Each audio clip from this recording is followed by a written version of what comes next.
Vishwanath સત્વાબાબા trust સંચાલિત Shri Dineshbhai Shamjibhai Ravani science કોલેજના online video લેક્ચરમાં આપ સૌનું સ્વાગત છે. Good morning all of you. આજના વિડીયો લેક્ચરની અંદર આપણે જે ડિસ્કશન કરવાના છીએ તે સૌથી મોસ્ટ આઈએમપી ક્વેશ્ચન જે યુનિવર્સિટી એક્ઝામની અંદર વારંવાર સતત ને સતત પૂછાતો હોય, અભ્રામકતા એટલે શું? અભ્રામકતાના સિદ્ધાંતની ચર્ચા કરો. અભ્રામકતા એટલે શું? અભ્રામકતાના સિદ્ધાંતની ચર્ચા કરો. હવે અભ્રામકતા એટલે એનું બીજું નામ અથવા તો બીજી રીતના કેવું હોય, સૌથી સહેલું છે અને તમે સાંભળેલું છે, તમે એનાથી પરિચિત છો. અભ્રામકતા એટલે એને કહેવામાં આવે છે રેસેમિક મિક્સચર. રેસેમિક મિશ્રણ. શું કહેવામાં આવે છે? અભ્રામકતા અથવા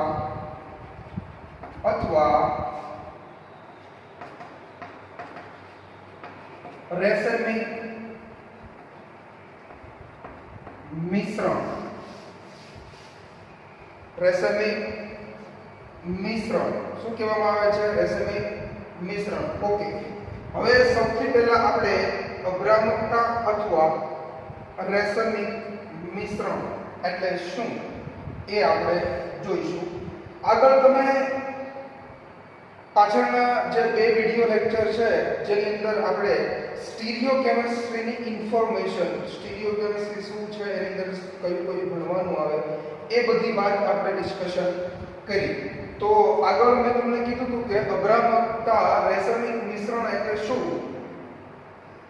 અથવા તો અભ્રામક મિશ્રણ એટલે શું એ મેં તમને આગળ કીધેલું, અને તેમ છતાં હું અહીંયા રિપીટ કરી દઉં કે રેસેમિક મિશ્રણ કોને કહેવાય? કે બે પ્રતિબિંબીઓ પ્લસ અને માઇનસ, બે પ્રતિબિંબીઓ એ ડેક્સ્ટ્રો અને લીવો અથવા પ્લસ અને માઇનસ, એ બંનેનું એક સરખું મિશ્રણ, જેને કહેવામાં આવે છે રેસેમિક મિશ્રણ અથવા તો અભ્રામક મિશ્રણ. શું કહેવામાં આવે છે? અભ્રામક મિશ્રણ. અભ્રામક મિશ્રણ શું કોને કહેવાય? તો કે બે પ્રતિબિંબીઓનું સમતોલ મિશ્રણ, ડેક્સ્ટ્રો અથવા લીવો, ડેક્સ્ટ્રો અને લીવો અથવા પ્લસ અને માઇનસ, એ બંનેનું એક સરખું મિશ્રણ, તેને કહેવામાં આવે છે રેસેમિક મિશ્રણ અથવા અભ્રામક મિશ્રણ. આ મોસ્ટ ક્વેશ્ચન છે, વ્યાખ્યા છે, પૂછાય છે દર વખતે વારંવાર. ઓકે, હવે અભ્રામકતા વિશે આપણે અહીંયા વાત કરવાની છે, બરોબર? તો હવે અહીંયા હું એક ડેફિનેશન લખું છું કે શુદ્ધ પ્રકાશ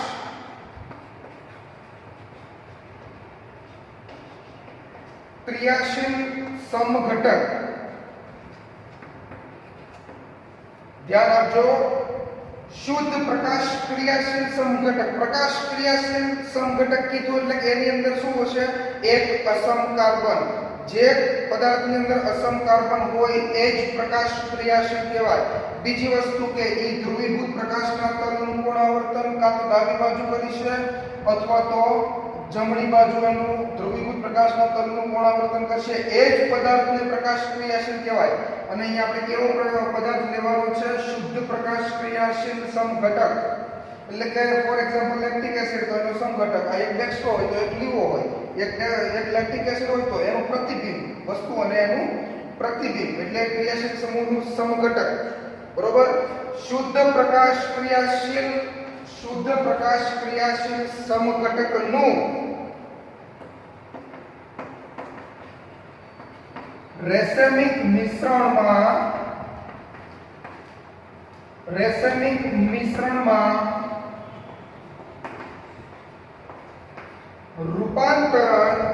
રૂપાંતરણ કરવાની ક્રિયાને અથવા ઘટનાને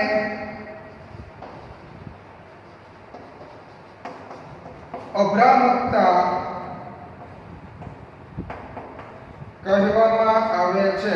ધ્યાન આપજો શબ્દોમાં, કે શુદ્ધ પ્રકાશ ક્રિયાશીલ સમઘટક, હવે પ્રકાશ ક્રિયાશીલ ક્યારે કહેવાય તો કે એ ધ્રુવીભૂત પ્રકાશના તરંગનું પુનરાવર્તન કાં તો ડાબી બાજુ કરે અથવા તો જમણી બાજુ કરે, એ જ પદાર્થ પ્રકાશ ક્રિયાશીલ કહેવાય. તો હવે એના જે કંઈ પણ સમઘટક બનતા હોય, 2 સમઘટક હોય, 3 સમઘટક હોય અથવા 4 સમઘટક હોય, એ બધા જ સમઘટકનું રેસમિક મિશ્રણમાં રૂપાંતરણ કરવાની ક્રિયાને અભ્રામકતા કહેવામાં આવે છે અથવા તો એને કહેવામાં આવે છે રેસેમાઇઝેશન. અભ્રામકતાને ઇંગ્લિશમાં કહેવાય રેસેમાઇઝેશન. શું કહેવામાં આવે છે? રેસેમાઇઝેશન. તો શુદ્ધ પ્રકાશ ક્રિયાશીલ સમઘટકનું રેસમિક મિશ્રણમાં રૂપાંતરણ કરવાની ક્રિયાને અભ્રામકતા કહેવામાં આવે છે. બરોબર? તો આને યાદ રાખજો. હવે આપણે જોવાનું છે કે અભ્રામકતાના સિદ્ધાંતની ચર્ચા કરો, અથવા તો એમ પૂછા, અથવા તો આપણે એવું કહી શકીએ કે અભ્રામકતાની ક્રિયાવિધિ અથવા સિદ્ધાંતની ચર્ચા કરો. બે રીતના ઇક્વેશન પૂછાય: અભ્રામકતાના સિદ્ધાંત અથવા એની ક્રિયાવિધિની ચર્ચા કરો. એ બે રીતના ક્વેશ્ચન છે એ પૂછાય. હવે અભ્રામકતાના ટોટલ 3 સિદ્ધાંત છે, એમાંનો સિદ્ધાંત આપણે એક જોઈએ. સિદ્ધાંત 1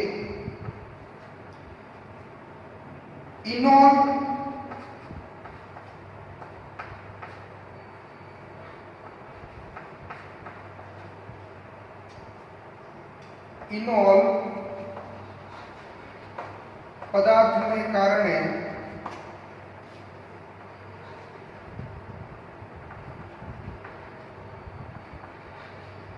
ઉદ્ભવતી અભ્રામકતા અથવા તો ઇનોલ સ્વરૂપને કારણે, આપણે સ્વરૂપ જ લખીએ, ઇનોલ સ્વરૂપને કારણે ઉદ્ભવતી અભ્રામકતા. હવે કોઈ પણ શુદ્ધ પ્રકાશ ક્રિયાશીલ પદાર્થ છે તો એ રેસમિક મિશ્રણની અંદર રૂપાંતરણ ક્યારે પામે? ધ્યાન આપજો કે કોઈ પણ પદાર્થ હોય જે પ્રકાશ ક્રિયાશીલ એનો ગુણધર્મ છે, તો હવે એનું આપણે રૂપાંતરણ શેમાં કરવાનું છે? અભ્રામક મિશ્રણમાં. અભ્રામક મિશ્રણ એટલે 50% ડેક્સ્ટ્રો અને 50% લીવો, એ બંનેનું મિશ્રણ, એને શું કહેવામાં આવે છે? રેસમિક મિશ્રણ. અને એમાં રેસમિક મિશ્રણમાં રૂપાંતર કરવાની ક્રિયાને શું કહેવાય? અભ્રામકતા કહેવામાં આવે છે. ઓકે, તો કોઈ પણ શુદ્ધ પ્રકાશ ક્રિયાશીલ સમઘટક હોય તો એનું રેસમિક મિશ્રણની અંદર રૂપાંતરણ ક્યારે થાય? તો પહેલી વસ્તુ કે કોઈ પણ રાસાયણિક પ્રક્રિયા કરવાથી. દાખલા તરીકે મારી પાસે લેક્ટિક એસિડ છે, તો એની કોઈ મેં રાસાયણિક પ્રક્રિયા કરી, કયું ફોર્મ મારી પાસે હશે? ઇનોલ ફોર્મ. હવે એની કોઈ રાસાયણિક પ્રક્રિયા કરું તો એમાંથી ડેક્સ્ટ્રો અને લીવો રેસમિક મિશ્રણ બને. બીજી પોસિબિલિટી કે કોઈ પણ શુદ્ધ પ્રકાશ ક્રિયાશીલ પદાર્થ હોય એને તમે ગરમ કરો. ગરમ કરવાથી પણ પ્રકાશ ક્રિયાશીલ સમઘટકનું રેસમિક મિશ્રણની અંદર રૂપાંતરણ થાય. ત્રીજી પોસિબિલિટી કેવી? તો કે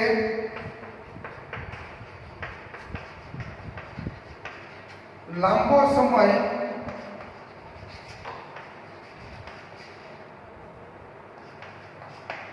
રાખી મૂકતા કોઈ પણ પદાર્થ હોય જે પ્રકાશ ક્રિયાશીલ છે, તો એને લાંબો સમય સુધી તમે રાખી મૂકો તો પણ એનું રૂપાંતરણ શેની અંદર થઈ જાય છે? રેસમિક મિશ્રણની અંદર થાય. તો કોઈ પણ શુદ્ધ પ્રકાશ ક્રિયાશીલ પદાર્થ હોય એને તમે 3 રીતે એનું કન્વર્જેશન, એનું રૂપાંતરણ રેસમિક મિશ્રણની અંદર કરી શકો. પહેલી વસ્તુ તો એ કે કોઈ પણ સમઘટક છે એની સાથે કોઈ રાસાયણિક પ્રક્રિયા કરો. તો એનું કન્વર્ઝેશન થઈ શકે રેસમિક મિશ્રણમાં. બીજું, જે પદાર્થ છે એને તમે નીચેથી ગરમી આપો એટલે એનું રૂપાંતરણ છે રેસમિક મિશ્રણની અંદર થાય. ત્રીજી વસ્તુ કે કંઈ ન કરવાનું, ખાલી માત્ર ને માત્ર એ પદાર્થને લાંબો સમય સુધી તમે મૂકી રાખો તો એ પ્રકાશ ક્રિયાશીલ સમઘટકનું રેસમિક મિશ્રણની અંદર રૂપાંતરણ થાય. ઓકે, હવે આપણે પહેલો સિદ્ધાંત જોવાનું છે કે જેને કહેવામાં આવે છે ઇનોલ સ્વરૂપને કારણે ઉદ્ભવતી અભ્રામકતા. ઇનોલ સ્વરૂપ. હવે ફોર એક્ઝામ્પલ આપણે લઈએ લેક્ટિક એસિડ. શું લઈએ આપણે? Lactic acid. લેક્ટિક એસિડ નું બંધારણ કેવું થાય? CH3 COH H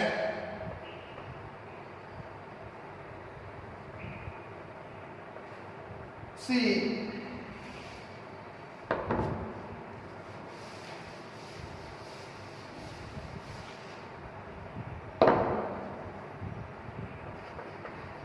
CH3 COH H અહીંયા કાર્બન એની સાથે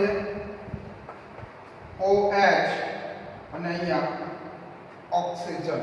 અને આવી રીતે લખી શકાય. હવે આની અંદર એક અસમ કાર્બન આવેલો છે. અસમ કાર્બન કોને કહેવાય? તો કે કાર્બનની ચારેય સંયોજકતા અલગ અલગ પરમાણુ અથવા સમૂહ વડે સંતોષાયેલી હોય તો એને અસમ કાર્બન કહેવાય અને એને સ્ટાર વડે દર્શાવવામાં આવે. અહીંયા જુઓ, એક મિથાઇલ સમૂહ છે, હાઇડ્રોજન પરમાણુ છે, OH સમૂહ છે અને અહીંયા COOH અને C ડબલ બોન્ડ O અને OH અને COOH તરીકે પણ લખી શકાય. તો આ કાર્બનની ચારે સંયોજકતા અલગ અલગ પરમાણુ અથવા સમૂહ વડે સંતોષાયેલી છે. તો લેક્ટિક એસિડ ની અંદર આ કાર્બન કેવો થયો? અસમ કાર્બન છે એટલે એને આપણે કેવું કહીશું? પ્રકાશ ક્રિયાશીલ કહીશું. હવે આ OH છે જમણી બાજુ છે એટલે એને D અથવા તો પ્લસ વડે દર્શાવવામાં આવે અને D એટલે શું કહેવાય? ડેક્સ્ટ્રો અથવા તો પ્લસ વડે.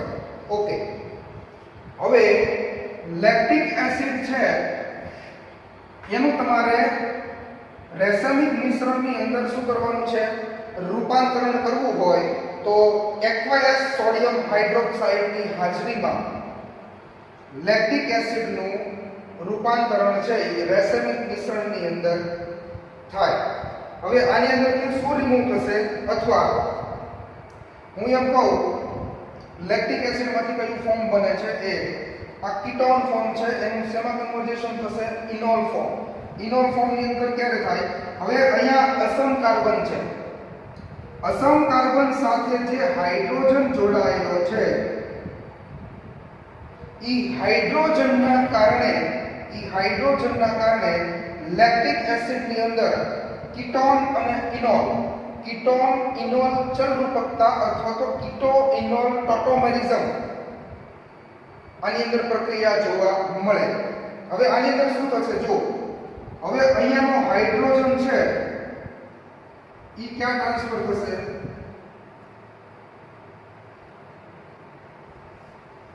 અહીંયાનો જે હાઇડ્રોજન છે ઈ ક્યાં ટ્રાન્સફર થશે? ઓક્સિજન ઉપર. ઓક્સિજનની વેલેન્સી વધે એટલે આ બોન્ડ છે એ ઓટોમેટિક તૂટે એટલે આના ઉપર કેવો ચાર્જ આવશે? Minus charge. હવે અહીંથી હાઇડ્રોજન ગયો છે તો અહીંયાનો જે ઇલેક્ટ્રોન છે ઈ ક્યાં ટ્રાન્સફર થશે? બાજુના કાર્બન ઉપર. એટલે હવે શું બનશે? જુઓ, અહીંયા કાર્બન એની સાથે શું જોડાયેલું છે? અહીંયા કાર્બન એની સાથે શું જોડાયેલું છે? એક CH3 સમૂહ એની સાથે જોડાયેલું છે OH સમૂહ. આ કાર્બન છે, અહીંયા CH3, અહીંયા OH, CH3OH. હવે અહીંયા શું થશે? આ કાર્બન વચ્ચે ડબલ બોન્ડ જનરેટ થશે. આ કાર્બન અને આ કાર્બનની વચ્ચે શું બંધ બનશે? Double bond. અહીંયાનો જે OH સમૂહ છે એ એઝ ઇટ ઇઝ રહેશે અને અહીંયા શું થશે?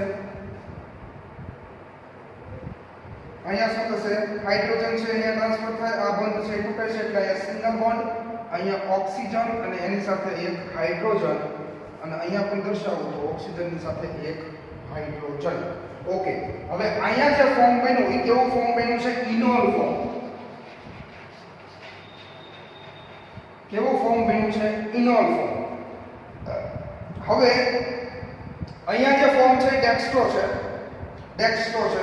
એટલે અસમ કાર્બન છે એટલે આ એક સમતલની અંદર ન હોય હવે આનું કીટોન છે તો એનું ઇનોલ ની અંદર કન્વર્ઝેશન કર્યું કાર્બન કાર્બન વચ્ચે ડબલ બોન્ડ જનરેટ થયા હવે અહીંયા જે આ બંધારણ છે ઈ ક્યાં હશે સમતલમાં જે રીતના બોર્ડમાં ડ્રો કર્યું છે એમ એની ઉપર પડ્યું છે જે રીતના બોર્ડમાં ડ્રો કરેલું છે અથવા તો આ જે ડસ્ટર છે તો આ લેક્ટિક એસિડનું છે તો આ કેમ એક સમતલમાં ચડ્યું કોઈ ઉપરની બાજુ પણ નથી એક પણ કાર્બન કે હાઇડ્રોજન અને કોઈ નીચેની સાઈડ પણ નથી અથવા તો હું એમ કહી શકું કે અહીંયાનું જે મિથાઇલ OH કે OH છે એ બોર્ડની આ સાઈડ પણ નથી અને બોર્ડની પાછળ પણ નથી એટલે કેવું છે સમતલમાં આ જે રીતના ડ્રો કર્યું છે એ જ રીતના પડ્યું છે કયું ઇનોલ ફોર્મ ઓકે હવે આ પ્લસ છે તો છે આ પ્લસ લેક્ટિક એસિડ છે પ્લસ અને માઈનસ બંને સમઘટક ધરાવે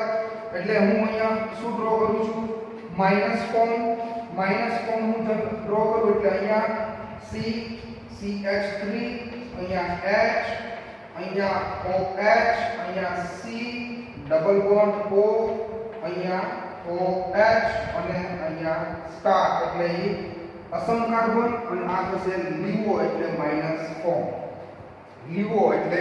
માઈનસ ફોર્મ હવે આની અંદરથી શું રિમૂવ થશે તો કે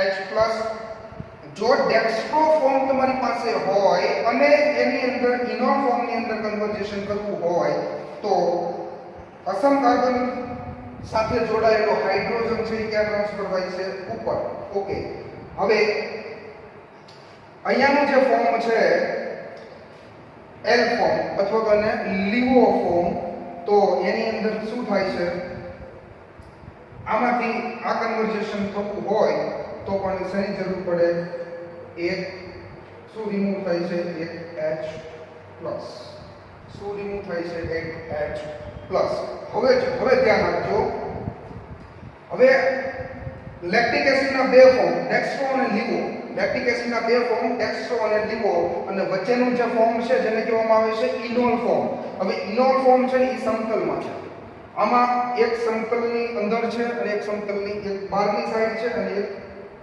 કાર્બન છે તે બેક સાઈડ છે ઓકે હવે ડેક્સ્ટ્રો અને લીવો જે લેક્ટિક એસિડના બંને ફોર્મ છે જેમાંથી આ ઇનોલ ફોર્મ આ કેવું છે સમતલમાં હવે ધ્યાન આપજો આ આપણું કેવું છે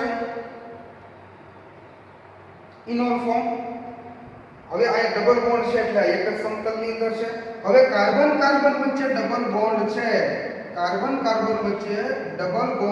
એટલે આની અંદર સંકરણ કેવું જોવા મળે તો કે sp2 સંકરણ કેવું જોવા મળશે sp2 હવે જ્યારે આની અંદર એક હાઇડ્રોજનનો ઉમેરો કરવામાં આવે ધ્યાન આપજો ઇનોલ ફોર્મની અંદર એક હાઇડ્રોજનનો ઉમેરો કરવામાં આવે તો એમાંથી કાં તો લીવો ફોર્મ બને અથવા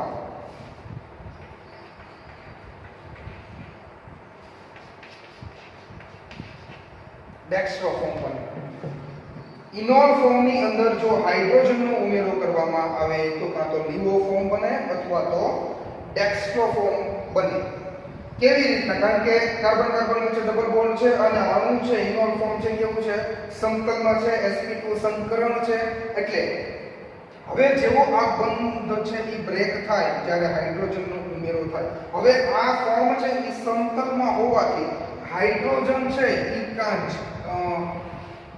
જમણી બાજુથી જોડાઈ શકે બીજી પોસિબિલિટી કે ડાબી બાજુથી પણ જોડાઈ શકે એટલે લેક્ટિક એસિડનું જે ઇનોલ ફોર્મ છે ઇનોલ ફોર્મ એ હાઇડ્રોજન બંને સાઈડથી જોડાઈ શકે એટલે લીવો પણ બને અને ડેક્સ્ટ્રો પણ બને. તો ડેક્સ્ટ્રો અને લીવો બનવાની સંભાવના એક સરખી થઈ. ડેક્સ્ટ્રો અને લીવો ફોર્મ બનવાની સંભાવના એક સરખી થઈ. એટલે ઇનોલ ફોર્મની મદદથી લેક્ટિક એસિડના ઇનોલ ફોર્મની મદદથી આપણે રેસમિક મિશ્રણ ડેક્સ્ટ્રો અને લીવોનું સમતોલ મિશ્રણ એને રેસમિક મિશ્રણ કહેવાય. તો આ ઇનોલ ફોર્મની અંદરથી ડેક્સ્ટ્રો અને લીવો સંયોજન છે એ આપણે બનાવી શકીએ. તો એ પહેલો એનો સિદ્ધાંત શું છે? તો કે ઇનોલ સ્વરૂપને કારણે આની અંદર અભ્રામકતા જોવા મળે છે અને રેસમિક મિશ્રણની અંદર એનું કન્વર્જેશન થાય. 50% ડેક્સ્ટ્રો અને 50% લીવો. એનું મેઇન કારણ તો કે આ ઇનોલ ફોર્મ છે સમતલમાં હોવાથી હાઇડ્રોજન છે એ બંને બાજુથી જોડાઈ શકે જેના કારણે ડેક્સ્ટ્રો અને લીવો બંને ફોર્મ બનવાની સંભાવના કેવી થઈ? એક સરખી. ઓકે, હવે આની અંદર તમે બીજું ઉદાહરણ લઈને પણ સમજી શકો. આની અંદર બીજું ઉદાહરણ મારે લેવું હોય, બીજું ઉદાહરણ, એક તો લેક્ટિક એસિડના ઉદાહરણથી આપણે સમજ્યા કે ઇનોલ ફોર્મના કારણે તેની અંદર ડેક્સ્ટ્રો અને લીવો બનવાની સંભાવના એક સરખી છે. બીજું એક્ઝામ્પલ છે જેને કહેવામાં આવે છે મેન્ડેલિક એસિડ, જેનું સ્ટ્રક્ચર C6H5 અથવા તો એને PH પણ લખી શકાય. C6H5 CHOH COOH. તો મેન્ડેલિક એસિડની અંદર પણ ઇનોલ ફોર્મ છે એ જનરેટ થાય. ઇનોલ ફોર્મ જનરેટ થાય એટલે ડેક્સ્ટ્રો અને લીવો એ બંને છે એ સમતોલમાં એક સરખા પ્રમાણમાં મિશ્રણ મળે અને જેના કારણે આપણે અભ્રામક એટલે કે રેસમિક મિશ્રણ છે એ બનાવી શકીએ. ઓકે, હવે ત્રીજો એક એસિડ છે જેને કહેવામાં આવે છે એટ્રોલેક્ટિક એસિડ, જેનું ફોર્મ આવું છે C6H5 CH3 OH COOH, જેને કહેવામાં આવે છે એટ્રોલેક્ટિક એસિડ. હવે એટ્રોલેક્ટિક એસિડની મદદથી આપણે ડેક્સ્ટ્રો અને લીવો છે એ બનાવી શકતા નથી. જ્યારે લેક્ટિક એસિડ અને મેન્ડેલિક એસિડના ઇનોલ ફોર્મથી આપણે ડેક્સ્ટ્રો અને લીવો બંને ફોર્મ છે એ આપણે બનાવી શકીએ છીએ. હવે એટ્રોલેક્ટિક એસિડ છે એની અંદરથી આપણે ડેક્સ્ટ્રો અને લીવો ફોર્મ અથવા તો રેસેમિક મિશ્રણ છે એ બનાવી શકતા નથી. એનું રીઝન શું? તો કે આની અંદર જ્યારે ઇનોલ ફોર્મ હોય અને એમાંથી ડેક્સ્ટ્રો અને લીવો બને તો એની પહેલા એક ઇન્ટરમીડિયેટ શું બને? Intermediate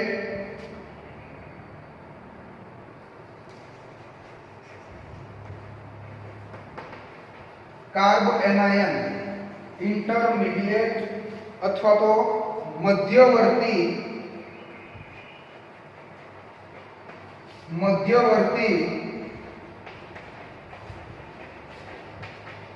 carb anion. મધ્યવર્તી કાર્બ એનાયન છે એ એટ્રોલેક્ટિક એસિડની અંદર બનતું નથી અને મધ્યવર્તી કાર્બ એનાયન ન બને તો ડેક્સ્ટ્રો અને લીવોની અંદર એનું કન્વર્જેશન થતું નથી. અથવા તો હું કોઈ એમ ચાલે કે ડેક્સ્ટ્રો અને લીવોનું મિશ્રણ અથવા તો રેસમિક મિશ્રણ છે એ એટ્રોલેક્ટિક એસિડની મદદથી બનાવી શકાતું નથી. હવે જ્યારે ઇનોલ ફોર્મ છે તો એનું ડેક્સ્ટ્રો બને તો એ પહેલા શું બને? એક ઇન્ટરમીડિયેટ કાર્બ એનાયન અથવા તો એને ગુજરાતીમાં કહેવાય મધ્યવર્તી કાર્બ એનાયન બને છે. જો મધ્યવર્તી કાર્બ એનાયન ન બને તો ડેક્સ્ટ્રો અને લીવો અથવા તો રેસેમિક મિશ્રણ છે આપણે બનાવી શકતા નથી. તો આ ત્રણ એક્ઝામ્પલ જેમાં મેન્ડેલિક એસિડ અને લેક્ટિક એસિડની મદદથી આપણે ડેસ્ટોન એવો ફોર્મ છે એ બનાવી શકીએ છીએ, જ્યારે એટ્રોલેક્ટિક એસિડની મદદથી આપણે બનાવી શકતા નથી. કેમ નથી બનાવી શકતા? તો કે એની અંદર મધ્યવર્તી કાર્બન એનાયન બનતું નથી. Okay, done. હવે આપણે જોઈએ સિદ્ધાંત નંબર 2. હવે આપણે શું જોઈએ? એનો સિદ્ધાંત નંબર 2 કે જેની મદદથી આપણે અથવા તો એ ક્રિયાવિધિની મદદથી આપણે રાસાયણિક મિશ્રણ બનાવી શકીએ. Okay, done. હવે બીજો સિદ્ધાંત એવો છે કે બંધ તૂટવાને કારણે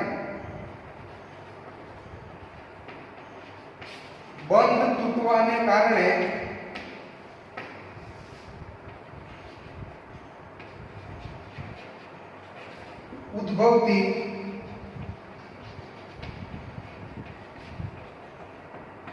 અભ્રામકતા. બંધ તૂટવાને કારણે ઉદ્ભવતી અભ્રામકતા. હવે આની અંદર આપણે કોઈ પણ પ્રકાશ ક્રિયાશીલ અથવા તો કોઈ પણ શુદ્ધ પ્રકાશ ક્રિયાશીલ પદાર્થ એનું કન્વર્જેશન રાસાયણિક મિશ્રણમાં કરવાની ઘટનાને અભ્રામકતા કહેવાય. ઓકે, હવે આપણે ફોર એક્ઝામ્પલ તરીકે લઈએ કે શુદ્ધ પ્રકાશ ક્રિયાશીલ પદાર્થ. ફોર એક્ઝામ્પલ અહીંયા આપણે લઈએ સેકન્ડરી આલ્કોહોલ, દ્વિતીયક આલ્કોહોલ. શું લઈએ આપણે? દ્વિતીયક આલ્કોહોલ. બંધ તૂટવાને કારણે ઉદ્ભવતી અભ્રામકતા આપણે સમજવાનું છે. હવે સેકન્ડરી આલ્કોહોલ R1C R2OH અને અહીંયા હશે H. અને શું કહેવાય? કયું ફોર્મ છે આ? પ્લસ ફોર્મ છે. આ કયું ફોર્મ છે? પ્લસ ફોર્મ છે અને સેકન્ડરી આલ્કોહોલ કહેવાય. હવે સેકન્ડરી આલ્કોહોલને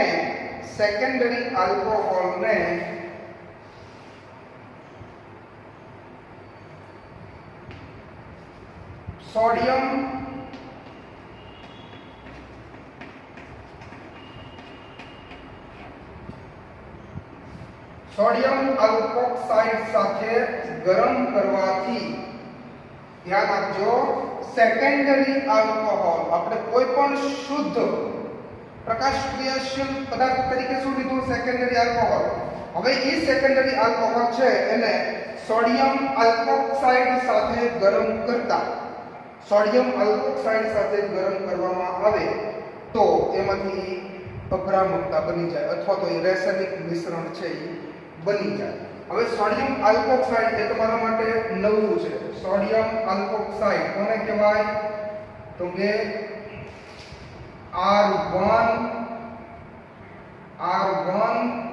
R1ONA,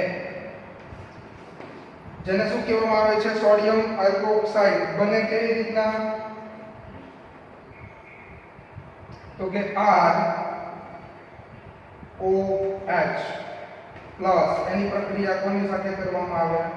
સોડિયમ સાથે. આલ્કોહોલની પ્રક્રિયા કોની સાથે કરવામાં આવે? સોડિયમ સાથે. હવે આની અંદર શું થશે? સોડિયમને ઓક્સિજન સાથે જોડાવા હોય તો આ બંધમાંથી એક પ્રોટોન છે એ રિમૂવ થાય. વધારાનો ઇલેક્ટ્રોન ક્યાં જમા થશે? ઓક્સિજન ઉપર મૂકે, ઇલેક્ટ્રોન જમા થાય એટલે શું બનશે? RO માઈનસ, વધારાના 2 ઇલેક્ટ્રોન જે બંધમાં હતા તે પ્લસ એની સાથે શું જોડાય? સોડિયમ. એટલે RONA જેને કહેવામાં આવે છે સોડિયમ આલ્કોક્સાઇડ. એટલે આપણે શું કરવાનું છે? સેકન્ડરી આલ્કોહોલ છે એને સોડિયમ આલ્કોક્સાઇડ સાથે ગરમ કરતા એ રાસાયણિક મિશ્રણની અંદર એનું રૂપાંતરણ થાય છે. ઓકે, હવે આની અંદર આપણે જોઈએ. હવે જ્યારે સેકન્ડરી આલ્કોહોલનું સોડિયમ આલ્કોક્સાઇડ સાથે પ્રક્રિયા થાય છે ત્યારે ડિહાઇડ્રોજનેશન રિએક્શન થઈ અને એમાંથી રાસાયણિક મિશ્રણ બને અથવા તો એ અભ્રામકતા બને. શું થાય? સેકન્ડરી આલ્કોહોલની સોડિયમ આલ્કોક્સાઇડ સાથે પ્રક્રિયા કરવામાં આવે ત્યારે ડિહાઇડ્રોજનેશન રિએક્શન થાય. હવે આમાંથી ડિહાઇડ્રોજનેશન રિએક્શન એટલે -2H થશે. બે હાઇડ્રોજન છે એ દૂર થાય ડિહાઇડ્રોજનેશન રિએક્શનમાં એટલે શું બને આપણે જોઈએ આ કાર્બન એની સાથે એક R1 અને એક R2 ઓકે આ કાર્બન છે એની સાથે R1 અને R2 બે હાઇડ્રોજન છે એ રિમૂવ થઈ ગયા તો અહીંયા શું વધ્યું ketone C double bond O અહીંયા જે સ્ટ્રક્ચર બન્યું છે એ કેવું છે સમતલીય કેવું છે સમતલીય હવે આ સેકન્ડરી આલ્કોહોલ કયું ફોર્મ થયું plus form same to same minus form હશે માઈનસ ફોર્મ ની અંદર R1 C R2 અહીંયા OH અને અહીંયા H જેને કહેવામાં આવે છે માઈનસ ફોર્મ અને એને કહેવાય સેકન્ડરી આલ્કોહોલ શું કહેવામાં આવે છે સેકન્ડરી આલ્કોહોલ હવે આપણે શું જોવાનું છે બંધ તૂટવાને કારણે ઉદ્ભવતી અગ્રામકતા હવે જ્યારે આ બંધ તૂટે અથવા તો આની પ્રક્રિયા આ સમતલીય કીટોન ફોર્મ છે તેનું આપણે સેકન્ડરી આલ્કોહોલમાં કન્વર્ઝન કરવું હોય તો અહીંયા શેની જરૂર પડે બે હાઇડ્રોજન આ ફોર્મની અંદર ઉમેરવું એટલે મને આ ફોર્મ મળે અથવા તો આને ડેક્સ્ટ્રો ફોર્મ મળે અહીંયા છે લીવો ફોર્મ છે ઓકે તો સેમ ટુ સેમ એ જ પ્રક્રિયા અહીંયા થશે આ ફોર્મમાંથી અને આ બનવું હોય તો અહીંયા બે હાઇડ્રોજન ઉમેરવા પડે અથવા તો આ ફોર્મ છે એમાંથી કીટોન બનવું હોય તો બે હાઇડ્રોજન છે એને રિમૂવ કરવા પડે એટલે ડિહાઇડ્રોજનેશન રિએક્શન થાય જો કીટોન ફોર્મ છે એની અંદર બે હાઇડ્રોજન ઉમેરવામાં આવે તો હાઇડ્રોજનેશન રિએક્શન થાય અને સેકન્ડરી આલ્કોહોલ મળશે અને જો કીટો ફોર્મમાંથી આપણે લીવો ફોર્મ બનાવવું હોય તો પણ આપણે કઈ પ્રક્રિયા કરવી પડશે હાઇડ્રોજનેશન રિએક્શન અથવા તો લીવો ફોર્મ અથવા તો કયું ફોર્મ છે ડેક્સ્ટ્રો ફોર્મ અથવા તો લીવો ફોર્મમાંથી મારે કીટો ફોર્મ બનાવવું હોય તો હંમેશા ડિહાઇડ્રોજનેશન રિએક્શન કરવાથી મને કીટો ફોર્મ મળે તો અહીંયા શું થાય બંધ તૂટવાને કારણે મતલબ કે અહીંયા જે કીટોન છે એ બંધ શું થાય બ્રેક થાય એટલે બે હાઇડ્રોજન ઉમેરો એટલે તમને શું મળે ડેક્સ્ટ્રો ફોર્મ હવે અહીંયા જે આ કીટો ફોર્મ છે એ કેવું છે સમતલીય એટલે હાઇડ્રોજન છે એ અહીંયાથી પણ અટેક થઈ શકશે અને હાઇડ્રોજન છે એ અહીંયાથી પણ અટેક થઈ શકશે તો ડેક્સ્ટ્રો અને લીવો ફોર્મ કીટોન ફોર્મનું ડેક્સ્ટ્રો અને લીવો ફોર્મની અંદર કન્વર્જેશન એક સમાન થશે કારણ કે આ ફોર્મ છે કેવું છે સમતલમાં છે કે હાઇડ્રોજન અહીંયાથી પણ જોડાઈ શકે તો શું બને ડેક્સ્ટ્રો અહીંયાથી પણ જોડાઈ શકે તો શું બને લીવો તો ડેક્સ્ટ્રો અને લીવો ફોર્મ બંને બનવાની સંભાવના કેવી છે એક સરખી ઓકે બીજી વસ્તુ કે અહીંયા C ડબલ બોન્ડ O એટલે આની અંદર સંકરણ કયું છે sp2 સંકરણ ડબલ બોન્ડ છે એટલે કયું સંકરણ હોય sp2 અને sp2 સંકરણ હોય એટલે ઈ મોલેક્યુલ ક્યાં હોય સમતલમાં હોય એટલે હાઇડ્રોજન બંને સાઈડથી અટેક થઈ શકે અને બંને ફોર્મ છે આપણને મળે છે બરોબર તો આની અંદર ડેક્સ્ટ્રો અને લીવો અથવા તો રેસાયણિક મિશ્રણ બનવાની સંભાવના કેવી થઈ છે એક સમાન તો આ બીજો સિદ્ધાંત હતો બંધ તૂટવાને કારણે ઉદ્ભવતી અભ્રામકતા એમાં શુદ્ધ પ્રકાશ ક્રિયાશીલ પદાર્થ તરીકે આપણે શું લીધું સેકન્ડરી આલ્કોહોલ એની પ્રક્રિયા કોની સાથે કરી સોડિયમ આલ્કોક્સાઇડ કોને કહેવાય મેં તમને સમજાયું અને સોડિયમ આલ્કોક્સાઇડ સાથે ગરમ કરવામાં આવે તો ડેક્સ્ટ્રોમાંથી કીટોન બનવું હોય તો ડિહાઇડ્રોજનેશન રિએક્શન અને કીટોનમાંથી તમારે ડેક્સ્ટ્રો ફોર્મ બનાવવું હોય તો કઈ પ્રક્રિયા થશે હાઇડ્રોજનેશન રિએક્શન આની અંદર બે હાઇડ્રોજનનો ઉમેરો થાય એટલે સેકન્ડરી આલ્કોહોલ બને સેમ ટુ સેમ આની અંદર બે હાઇડ્રોજનનો ઉમેરો થાય એટલે લીવો ફોર્મ બને તો આ થઈ ગયો સિદ્ધાંત નંબર 2 હવે છેલ્લો સિદ્ધાંત નંબર 3 છેલ્લું છે અભ્રામકતાના સિદ્ધાંત અથવા તેની ક્રિયાવિધિમાં ત્રીજો સિદ્ધાંત છે જેને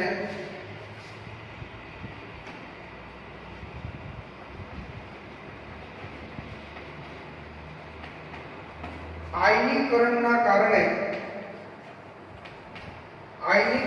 કારણે ઉદ્ભવતી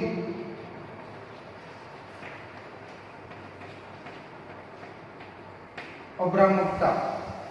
સૌથી મોસ્ટ આઈએમપી ક્વેશ્ચન છે કે અભ્રામકતા એટલે શું? અભ્રામકતાના સિદ્ધાંતની ચર્ચા કરો તો તમારે 3 સિદ્ધાંત છે અહીંયા કહેવાના છે. એમાંનો સિદ્ધાંત નંબર 3 આયનીકરણના કારણે ઉદ્ભવતી અભ્રામકતા.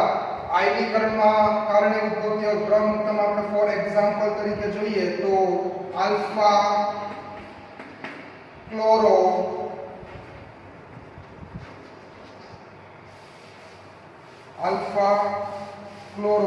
ઇથાઇલ ફિનાઇલ,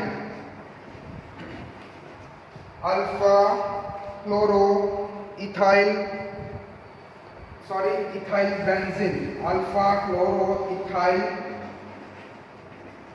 બેન્ઝીન, તેનું બંધારણ આવી રીતના થશે CH3HCl ઇથાઇલ એટલે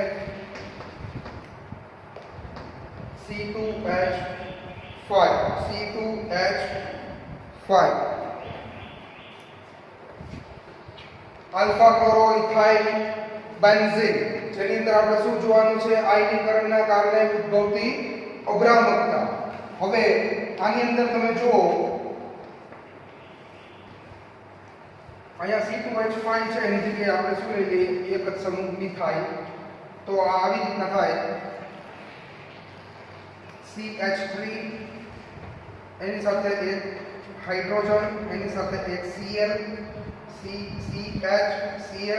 CH3 અને એની સાથે શું જોડાયેલું છે? C6H5.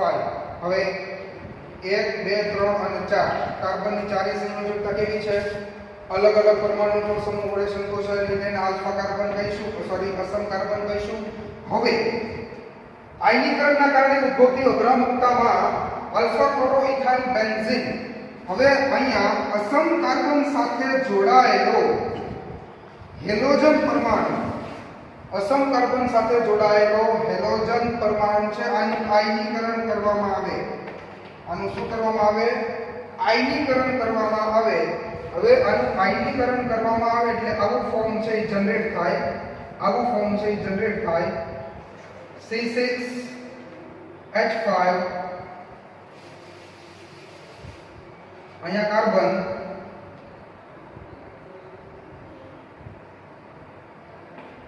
હવે અહીંયાથી Cl રિમૂવ કરે એટલે અહીંયા કેવો ચાર્જ આવે? Plus charge, plus Cl minus, અહીંયા શું આવશે? C6H5 અને એક સાથે હાઇડ્રોજન અને એક સાથે કેવું આવશે? Cl. આવું બનશે. શું કીધું? Alpha chloro ethyl benzene. આપણે આયનીકરણના કારણે ઉદ્ભવતી અભ્રામકતા જોવાનું છે. તો અસમ કાર્બન સાથે જોડાયેલો હેલોજન એનું આયનીકરણ કરવામાં આવે. એનું શું કરવામાં આવે? આયનીકરણ કરવામાં આવે, છૂટું પાડવામાં આવે. તો Cl છે, કાર્બન કરતા ક્લોરીનની વિદ્યુત ઋણતા વધારે એટલે એના ઉપર કેવો ચાર્જ આવે? Minus charge. કાર્બન ઉપર કેવો ચાર્જ આવે? Plus charge. એટલે આપણે દર્શાવ્યું કાર્બન ઉપર પ્લસ ચાર્જ, ક્લોરીન ઉપર માઈનસ ચાર્જ. હવે માઈનસ ચાર્જ વાળું છે એને કહેવામાં આવે છે હેલાઇડ આયન. શું કહેવામાં આવે છે? Halide ion. અને આને કહેવામાં આવે છે કાર્બો કેટાયન. આને શું કહેવામાં આવે છે? Carbo cation. શું કર્યું? આયનીકરણના કારણે ઉદ્ભવતી અભ્રામકતામાં આપણે જોવાનું છે કે alpha chloro ethyl benzene example લીધું છે. તો આલ્ફા ક્લોરો ઇથાઇલ બેન્ઝીનમાં આલ્ફા કાર્બન સાથે જે હેલોજન અથવા તો ક્લોરીન જોડાયેલો છે એનું આયનીકરણ કરે. કાર્બન કરતા ક્લોરીનની વિદ્યુત ઋણતા વધારે, માઈનસ ચાર્જ, આના પર પ્લસ ચાર્જ. પ્લસ ચાર્જ વાળો જે મોલેક્યુલ છે જેને કહેવામાં આવે છે કાર્બોકેટાયન. પ્લસ ચાર્જ છે એટલે કેટાયન અને આને કહેવામાં આવે Cl છે એટલે એને કહેવામાં આવે છે હેલાઇડ આયન. શું કહેવામાં આવે છે? Halide ion.